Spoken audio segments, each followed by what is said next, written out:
Então você precisa ter isso muito afinado, porque você pode tomar decisões que no futuro, quando você estiver desenvolvendo um projeto executivo baseado num plano diretor, você pode ter tomado decisões que não sejam compatíveis com a norma.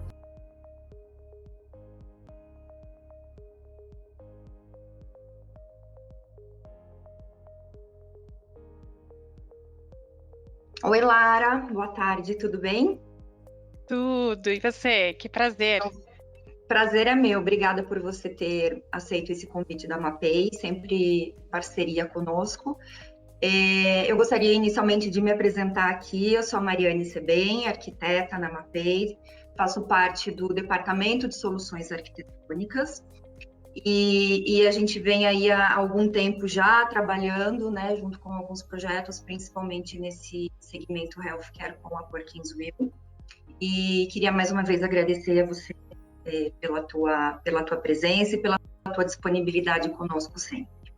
Tá? Obrigada. Lara, continuando um pouquinho aí que a Tânia vinha falando sobre os materiais, especificações, a MAPEI ela tem uma atuação fortíssima no segmento da saúde, especificamente quando fala-se sobre revestimentos de piso, né?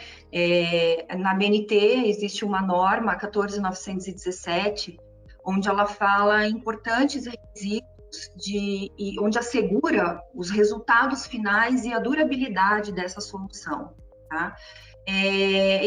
Os materiais como mantas vinílicas, que são muito usados no segmento da saúde, eles foram fabricados para durar, enfim, mais de 15 anos, mas a gente sabe que essa durabilidade, ela reflete muito desde que elas sejam instaladas adequadamente e numa base adequada.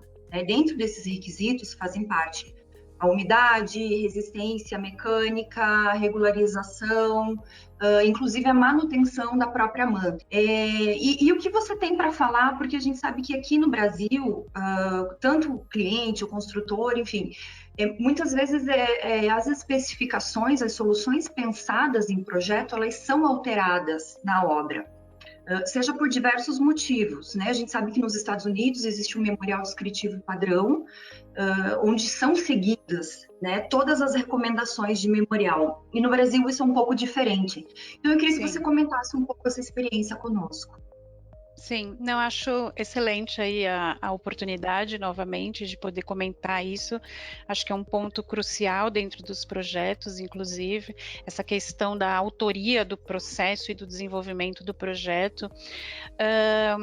De novo, eu vou colocar de novo um dos projetos que a gente já finalizou, que está em obra, que é o Albert Einstein, né, a Universidade do Albert Einstein, porque lá a gente teve alguns exemplos que foram de sucesso. Primeiro, o processo que é o pre-construction, né, que é durante o desenvolvimento do projeto, você tem uma construtora lado a lado com você, te acompanhando nesse desenvolvimento, inclusive para colaborar nas melhores decisões e detalhamentos, né? Então, muitas vezes, por ser um projeto onde tinha várias pessoas fora do país, inclusive trabalhando com itens que eram até especificações fora do Brasil, então a construtora ela pôde colaborar nesse aspecto. Então, ela te dá a oportunidade de discutir esse tipo de coisa e já no seu memorial ter a certeza absoluta que uma solução como essa esteja inclusa no seu memorial. Então, isso foi super interessante dentro desse processo. Um outro ponto e que a gente tem utilizado demais em todos os projetos que a gente vem fazendo na área da saúde é a questão do mock-up. O mockup é muito bom, porque você tem a oportunidade de você testar e aí o cliente pode ver os problemas que vão dar. Então, você faz o mockup e ele pode ver sem o produto e com o produto. Então, no caso da MAPEI, se você tiver um piso vinílico sem o produto da MAPEI, como que ele fica? Então, isso é excelente a oportunidade. Basta apenas você ter isso dentro do memorial e as especificações feitas pelo arquiteto, obviamente, e alinhado com a construtora, que é exatamente o ponto desse questionamento, né? O quanto as construtoras acabam que tomam uma decisão ou não por N motivos, né, em relação a seguir ou não o projeto desenvolvido pelo arquiteto. Então, eu acho que o mockup ele consegue trazer isso de positivo, porque a gente consegue em todos os itens, não só relacionado ao piso, mas tudo, marcenaria, forro, iluminação, todos os itens, a comprovação de que o que estava no projeto está sendo atendido, o nível de detalhamento e qualidade que você está esperando para aquela obra. E na maioria das vezes, o ideal é que você tenha aquele mockup no início até o final da obra, que é para, inclusive, a construtora entregar a obra naquele padrão que foi aprovado. Então, isso é muito bom. Em relação, de novo, às alterações que podem haver durante o percurso do desenvolvimento do projeto, realmente, assim, nas experiências que eu tive, tanto nos Estados Unidos como Europa, eu sinto que no Brasil isso aqui é uma coisa assim que ela é um pouco mais solta, vamos dizer assim. E talvez isso esteja mais relacionado, inclusive, à responsabilidade do arquiteto dentro do desenvolvimento do projeto. Por quê? Porque nos Estados Unidos e na Europa, falo muito de Inglaterra, que foi onde eu trabalhei, o arquiteto ele é responsável por tudo que ele especifica. Então, se não tiver feito na obra, ele vai ser autuado por causa disso. Então, talvez se a nossa responsabilidade fosse maior ainda aqui no Brasil, a gente conseguiria manter isso, né? Eu confesso assim que em muitos dos nossos clientes recentes, né, que a gente vem fazendo no hospital, a gente tem tido sucesso nesse aspecto. São clientes que compram design, que estão preocupados e que querem receber o que foi realmente aprovado no look and feel, né? Então, assim, a gente tem tido sucesso em relação a isso. Existe um número muito grande de projetos que estão buscando certificações ou obras enfim, que estão buscando certificações ambientais, tanto da saúde quanto bem-estar de usuários, né? Eu sei que esse é um assunto muito abrangente, mas eu acho que dá para falar um pouquinho sobre a tua experiência, né? Nesse sentido, você é uma lead GA, hoje você participa ativamente nessas obras. Então, eu queria que você explicasse um pouquinho para a gente sobre essa tua experiência dentro dos projetos que buscam as certificações. Hoje, no Brasil, muito usada a LEED, a certificação LEED, e a certificação WELL também muito buscada hoje em dia, né? Acho que também é um tema bastante interessante de falar. Eu acho que mais e mais a gente tem que reforçar a necessidade da gente não passar por cima disso fingindo que não seja mais assim. Eu acho que não tem como a gente projetar sem pensar nos critérios, né? Mesmo que o cliente não queira ter a certificação, acho que conceber um projeto sem pensar na sustentabilidade é um grande equívoco, se há ainda pessoas ou profissionais que o façam. Interessante, porque eu estava dando aula 2 semanas atrás e os alunos me perguntaram se eu sugeriria a eles ao curso, enfim. O que eu sinto é que pelo menos o mínimo necessário para você entender e poder conceber o projeto você deve, né, fazer. Dentro da Perkins & Will, quando a gente contrata um novo arquiteto, dentro do contrato a gente já coloca uma cláusula de 6 até 6 meses, todos os arquitetos precisam ter pelo menos o LEED AP. No momento eu estou estudando para o WELL, acredite se puder. Então, logo eu vou ter que fazer uma prova. Quando a gente fala de sustentabilidade em relação a um hospital, a um plano diretor, ele é super importante porque isso também está relacionado de novo aos fluxos, né?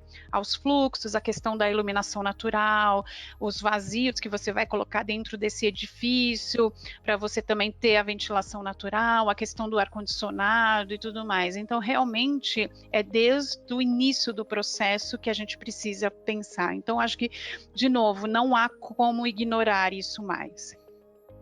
Mesmo que um edifício não busque uma certificação, mas ele deve ser necessariamente pensado de uma forma sustentável para projetar.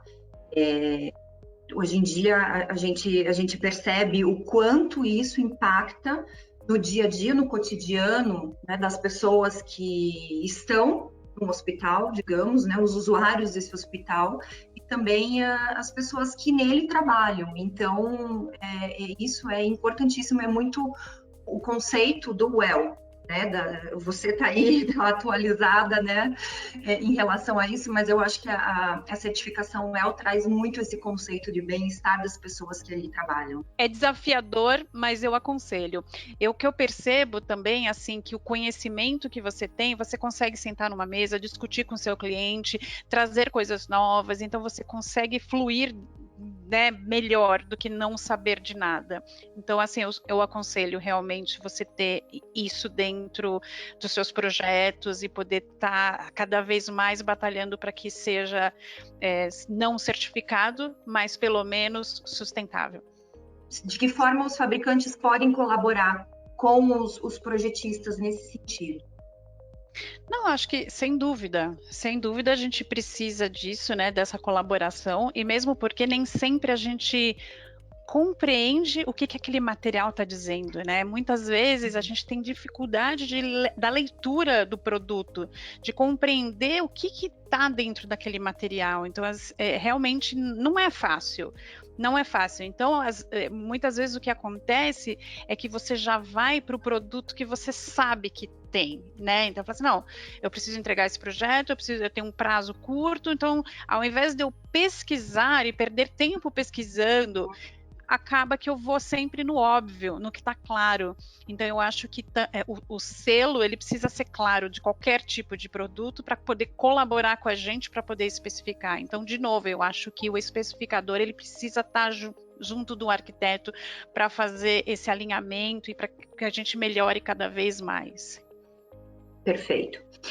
Lara, para a gente finalizar aqui, nós estamos fazendo essa entrevista ou esse bate-papo, essa conversa aí por áudio, né? Geralmente a gente marca um almoço, a gente se encontra, faz reunião no escritório, então é inevitável a gente não finalizar ou não inserir essa pergunta, né?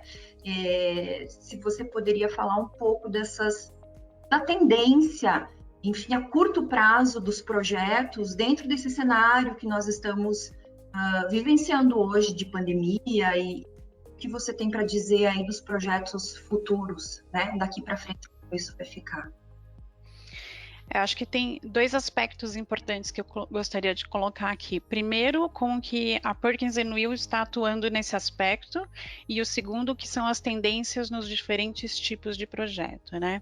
Em relação a Perkins & Will, a gente tem aí um roadmap que já foi estabelecido dentro da empresa, que inclusive se você entrar no nosso site, você vai conseguir olhar, e ele é muito claro sobre esse retorno, e que fica uma coisa muito clara para os colaboradores, inclusive como que a gente vai trabalhar daqui para frente, né? Como que são as lições aprendidas. Eu não acho que a gente vai ter um modelo melhor ou pior, a gente apenas mudou.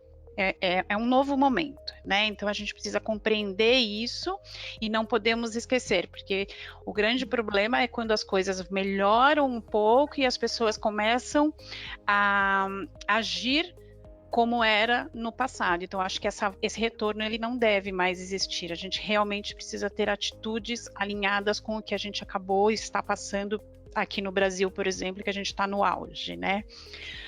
Em relação às tendências, elas já estão acontecendo, né? Você percebe.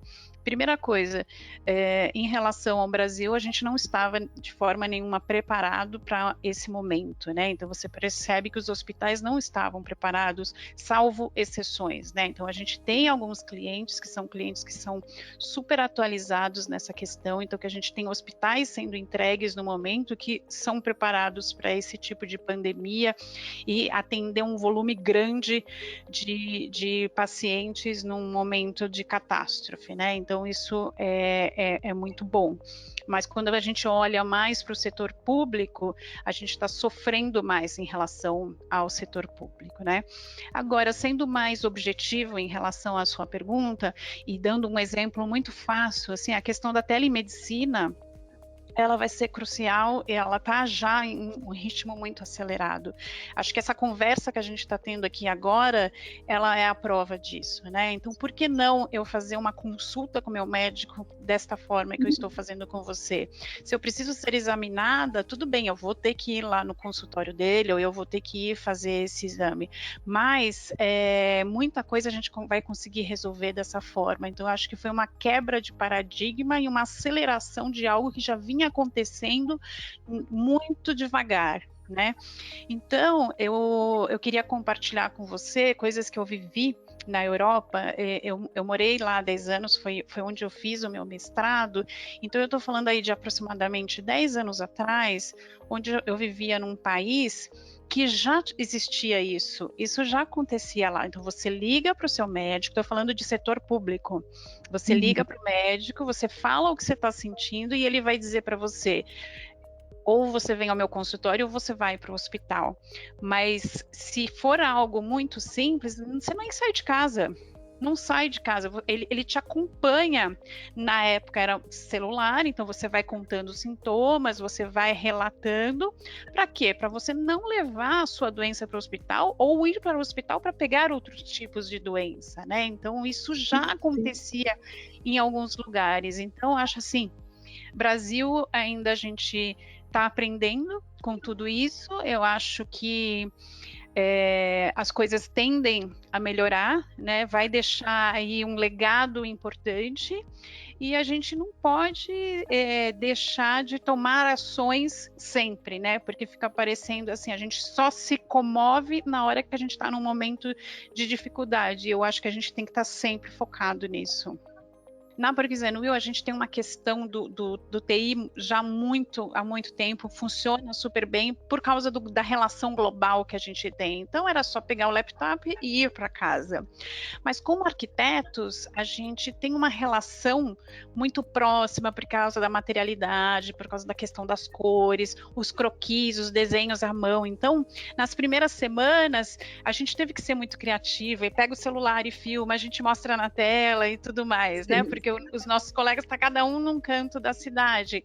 Mas a gente foi percebendo que tudo bem, tudo normal e vamos embora e estamos indo super bem, né? Um time super engajado, todo mundo bem, com saúde, 100% home office ainda, e é isso aí.